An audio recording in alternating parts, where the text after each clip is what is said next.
जय हिंद दोस्तों, स्वागत है आप सभी का एक बार फिर से हमारे YouTube चैनल दी कॉपी पेन में। तो आई होप आप लोग स्वस्थ होंगे और मस्त होंगे। तो ये जो हम सीरीज़ चला रहे हैं लूसेंट जिंदाबाद सीरीज, आपको बता दें कि हम लोग अभी एंशियंट हिस्ट्री या प्राचीन इतिहास की बात कर रहे हैं। और जो लूसेंट जी के है उसके जो महत्वपूर्ण प्रश्न हैं अलग अलग चैप्टर के, तो चैप्टर वाइज हम लोग एक एक दिन नए नए चैप्टर की डिस्कस करते हैं नए नए टॉपिक पर।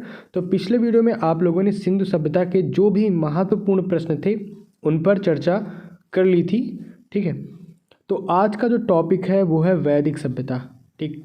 तो आपको पहले बता दे रहे हैं कि हम ज़्यादा डिटेल में बात नहीं करेंगे, बिंदु वाइज इम्पॉर्टेंट चीज़ों की ही बात करेंगे। बाकी आप जितने भी पॉइंट पढ़ेंगे लगभग तो इम्पॉर्टेंट ही रहेंगे, ठीक।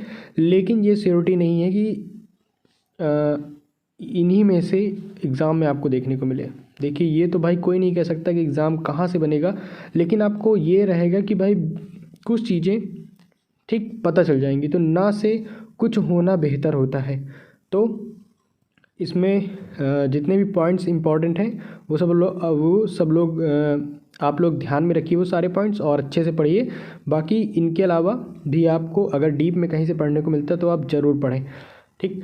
तो चलिए आज का वीडियो शुरुआत करते हैं वैदिक सभ्यता से।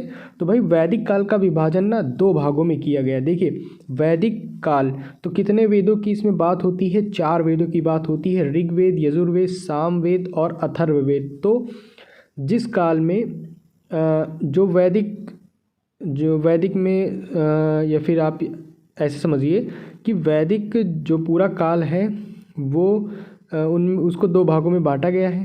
पहला ऋग्वैदिक काल, और जिसमें ऋग्वैदिक काल में जो सामाजिक स्थिति थी, राजनीतिक स्थिति क्या थी, कैसे लोग वहाँ पे रहते थे, ठीक, उनसे संबंधित बातों का जिक्र मिलता है। और उसके बाद उत्तर वैदिक काल में तीनों जो वेदों से संबंधित चीज़ों की जानकारी मिलती है, प्लस उस समाज के बारे में जानकारी मिलती है जो उस समय प्रचलित था। तो ऋग्वैदिक काल में चीज़ें अलग थीं, और जैसे जैसे उत्तर वैदिक काल की ओर समय बढ़ता गया वहाँ से चीज़ें भी अलग होती चली गई। इसलिए इसको दो भागों में बांट दिया गया है सुविधा की दृष्टि से। तो ऋग्वैदिक काल की जो डेट है वो 1500 से 1000 ईसा पूर्व, और उत्तर वैदिक काल की जो डेट है वो है 1000 से 600 ईसा पूर्व, ठीक। नेक्स्ट जो हमारा पॉइंट है, डेट के बारे में तो आप लोगों ने समझ लिया। नेक्स्ट जो हमारा पॉइंट है वो है आर्य, जो सर्वप्रथम पंजाब एवं अफगानिस्तान में बसे। मैक्स मूलर ने आर्यों का मूल निवास स्थान मध्य एशिया को माना। आर्यों द्वारा निर्मित सभ्यता वैदिक सभ्यता कहलाई, ठीक। तो ये प्रश्न उठ गया तो भाई वैदिक सभ्यता में जो लोग थे वो कौन थे और कहाँ से आए? तो उन्हीं के संबंध में अलग अलग विद्वानों के अलग अलग कथन है, तो जिनमें से आप कुछ याद कर सकते हैं। जैसे मैक्स मूलर ने आर्यों का मूल निवास स्थान कहाँ बताया? मध्य एशिया बताया।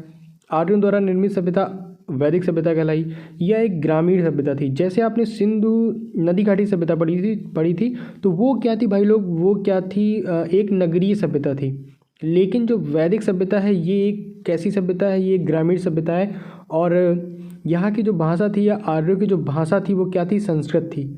ऐसे ही एक पॉइंट है कि जो आर्य शब्द है वो भाषा समूह को इंगित करता है, ठीक। नेक्स्ट पॉइंट पे आते हैं और उसके बारे में समझते हैं। आर्यों के प्रशासनिक इकाई, ठीक, जो आर्यों का वहाँ एक प्रशासनिक इकाई था, आरोही क्रम में इन 5 भागों में बटा हुआ था। तो सबसे जो छोटी इकाई थी वो कुल थी, उसके ऊपर अगर आप जाएंगे तो ग्राम है ना, फिर उसके ऊपर विश्व, फिर जन, फिर राष्ट्र। तो ये आप समझ सकते हैं कि कुल से बड़ा ग्राम, से बड़ा विश्व, विश्व से बड़ा जन और जन से बड़ा राष्ट्र, ठीक है।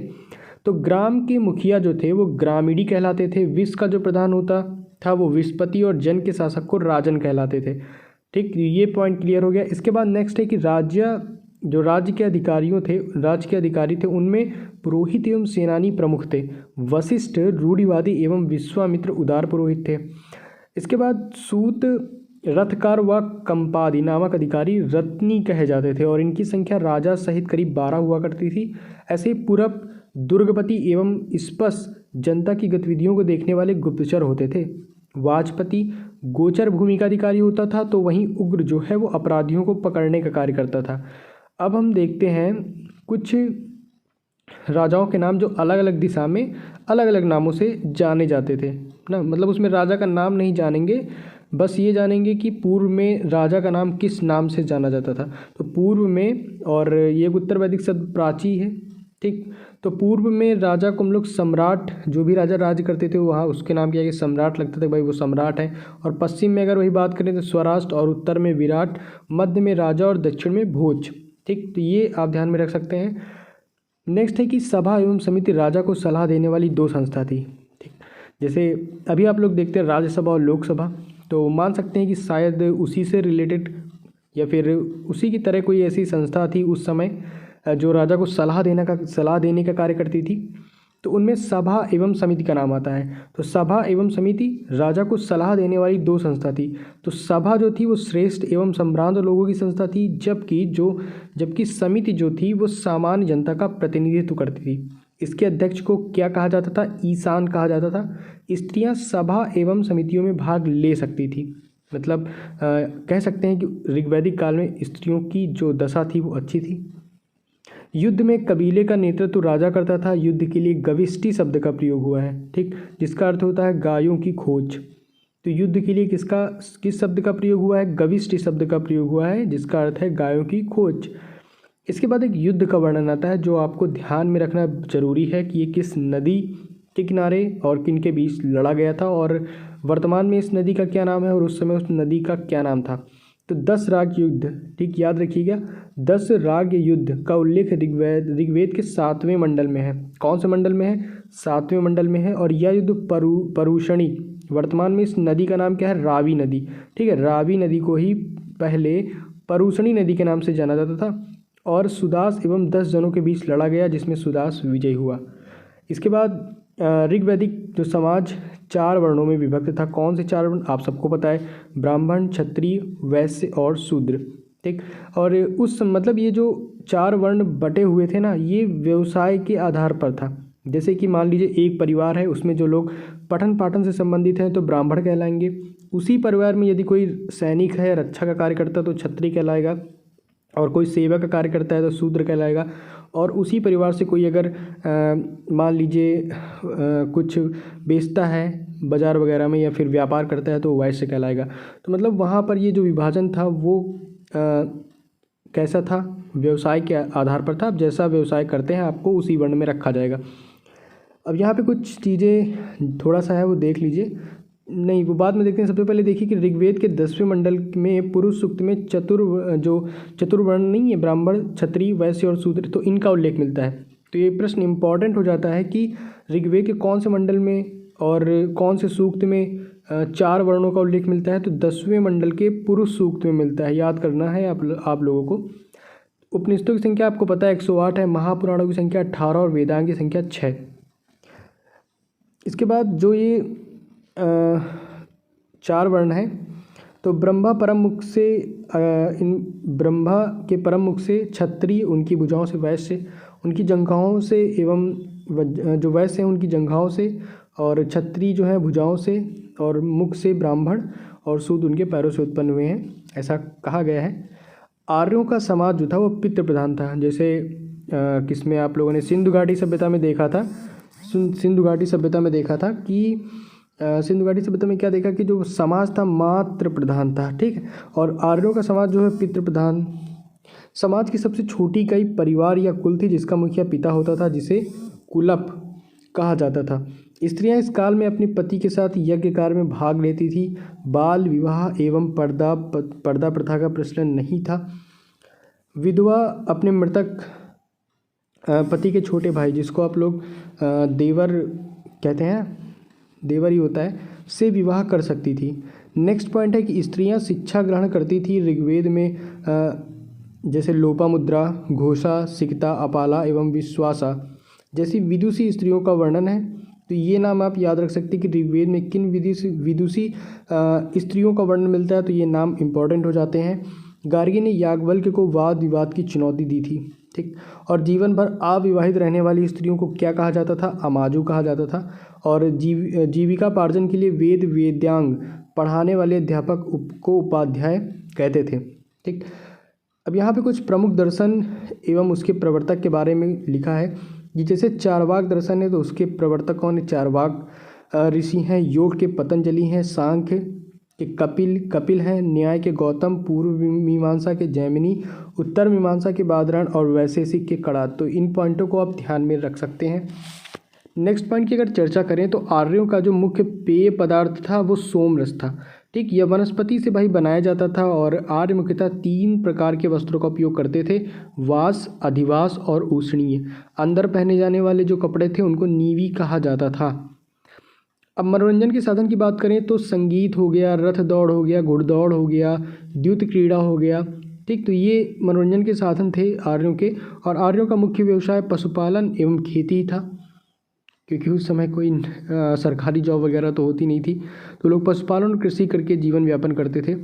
महर्षि कणाद को भारतीय परमाणुवाद का जनक कहा जाता है। गाय को अघन्य, मतलब इसका क्या अर्थ होता है, ना मारे जाने योग्य पशु की श्रेणी में रखा गया था। गाय की हत्या करने वाले या उसे घायल करने वाले के लिए वेदों में क्या भाई मृत्युदंड या देश से निकाले जाने का प्रावधान है। इसके बाद नेक्स्ट है कि आर्यों का प्रिय पशु घोड़ा एवं सर्वाधिक प्रिय देवता इंद्र थे। और आर्यों द्वारा खोजी गई धातु, कौन सी धातु उन्होंने खोजी थी, लोहा थी। और हम उस समय लोहा को श्याम अयस कहा जाता था और तांबे को लोहित अयस कहा जाता था। ऐसे ही भारतीयों को लोहे का ज्ञान ईसा पूर्व 8वीं सदी में प्राप्त हुआ है। इसके बाद व्यापार हेतु दूर दूर तक जाने वाले व्यक्ति को क्या कहा जाता था, या क्या कहते थे, पणी कहते थे। और लेन देन में वस्तु विनिमय की प्रणाली प्रचलित थी। ठीक है, वस्तु विनिमय की प्रणाली प्रचलित थी। इसके बाद यहाँ पे कुछ प्राचीन नदियाँ हैं और उनके आधुनिक नाम देख लेते हैं, इंपॉर्टेंट है, याद कर लेना एक एक पॉइंट। तो कुब्र, इसका जो आधुनिक नाम है वो कुर्रम है। कुबा का आधुनिक नाम क्या है, काबुल है। वितस्ता जो नदी है उसका आधुनिक नाम क्या है, झेलम है। ऐसे ही अस्किनी का चिनाब है, परुष्णी का रावी। शत्रुदी का आधुनिक नाम सतलज है। विपाशा का आधुनिक नाम व्यास है। सदानीरा का आधुनिक नाम जो है वो गंडक है। और इसी के बाद द्रष्टद्रति का जो आधुनिक नाम है वो घग्गर है। गोमती का गोमल और सुवस्तु का स्वाद। ठीक, तो ये पॉइंट एक एक करके आप रोज़ का रोज़ पढ़ेंगे तो याद हो जाएगा। इसके बाद ऋण देकर ब्याज लेने वाले को वेकनॉट कहा जाता था।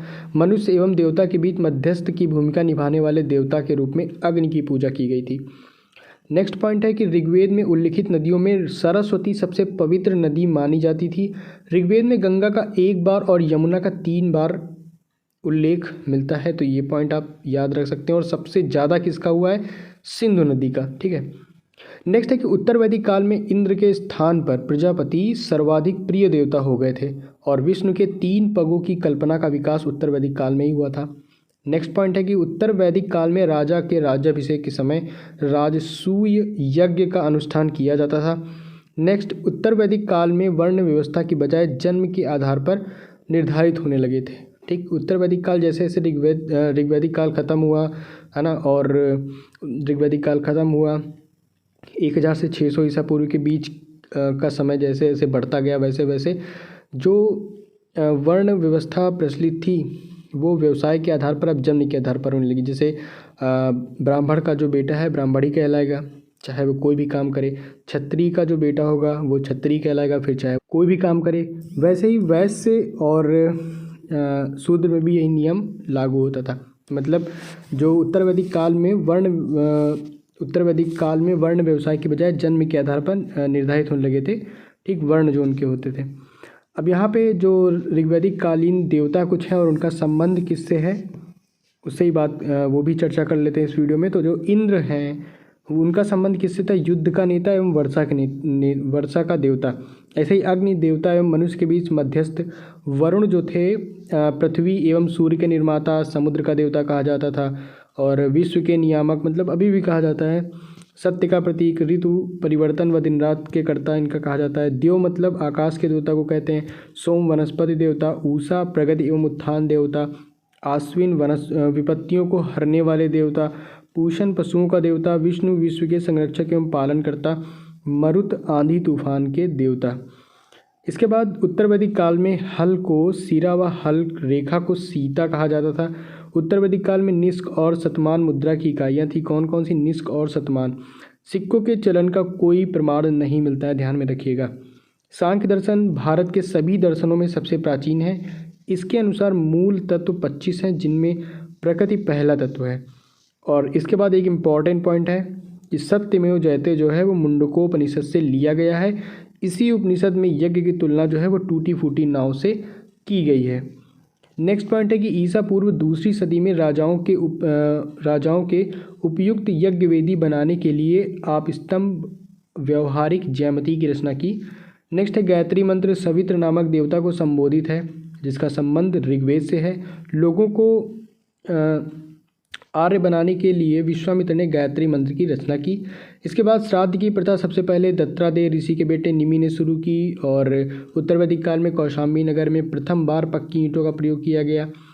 महाकाव्य यहाँ पे 2 ठो मिलते हैं पूरे वैदिक मतलब कौन कौन से, रामायण महाभारत, और महाभारत का पुराना नाम जय संहिता है, याद रखिएगा। और यह जो है विश्व का सबसे बड़ा महाकाव्य है महाभारत। इसके बाद गोत्र नामक संस्था का जन्म उत्तर वैदिक काल में हुआ और एक नोट है करके लिखा हुआ है कि वेदांत दर्शन के मौलिक ग्रंथ ब्रह्मसूत्र या वेदांत सूत्र की रचना जो बादरायण ने की थी। ठीक, तो यहाँ पर आपने वैदिक सभ्यता से संबंधित जितने भी महत्वपूर्ण प्रश्न हैं उनको देखा। बाकी अगर कुछ पॉइंट छूट गए हैं तो उनको जहाँ से मिले आप पढ़ लीजिए, उसकी कोई बाउंडेशन नहीं है कि आप यहीं से पढ़िए। ठीक है, तो आई होप वीडियो आपको पसंद आया होगा। तो वीडियो को शेयर करिए, लाइक करिए और चैनल को अगर सब्सक्राइब नहीं किया है तो सब्सक्राइब करिए, सिर्फ देखिए मत, सपोर्ट भी करिए, अपना भी सपोर्ट बनाए रखिए हमारे साथ, हमारे चैनल के साथ और यूट्यूब फैमिली के साथ।